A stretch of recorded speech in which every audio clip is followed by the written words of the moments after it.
أعوذ بالله من الشيطان الرجيم.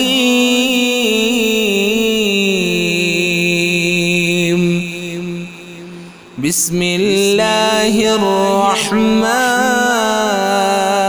الرحيم.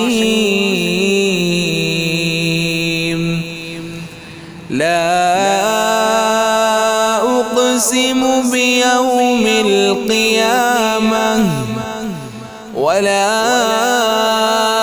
أقسم بالنفس اللوامة.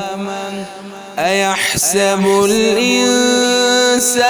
أن لن نجمع عظامه بلى قادرين على أن نسوي بنانه بل يريد الإنسان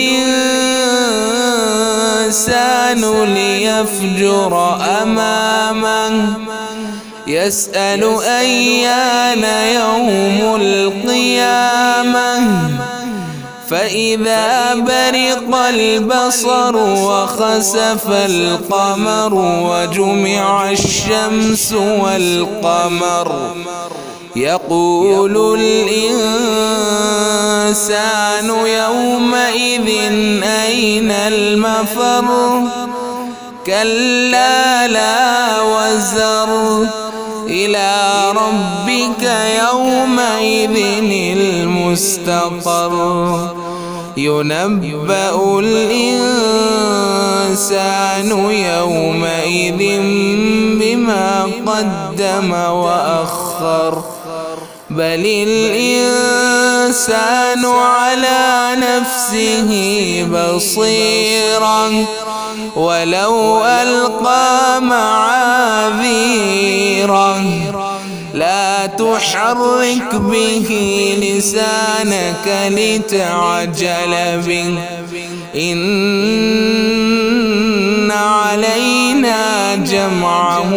وقرآنه فإذا قرأناه فاتبع قرآنه ثم إن علينا بيانه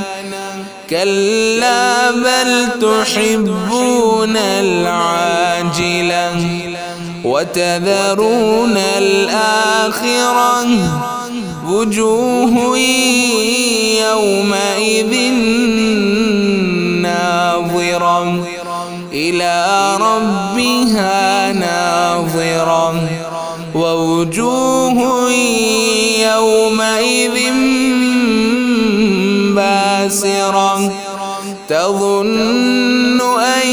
يفعل بها فاقرة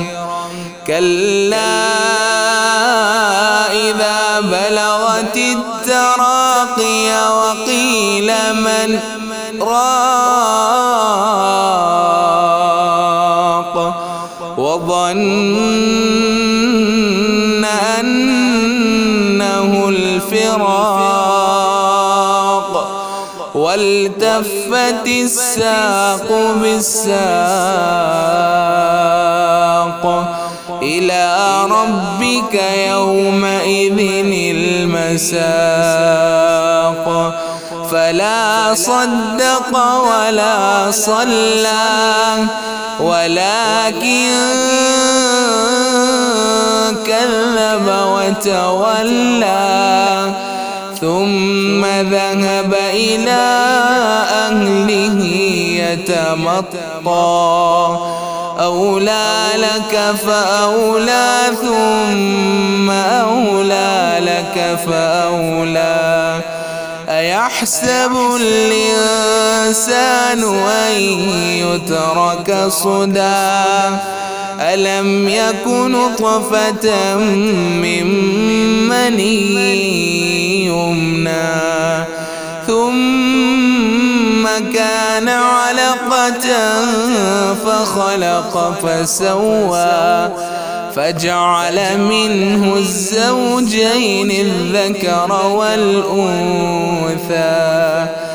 أليس ذلك بقادر على أن يحيي الموتى صدق الله العظيم.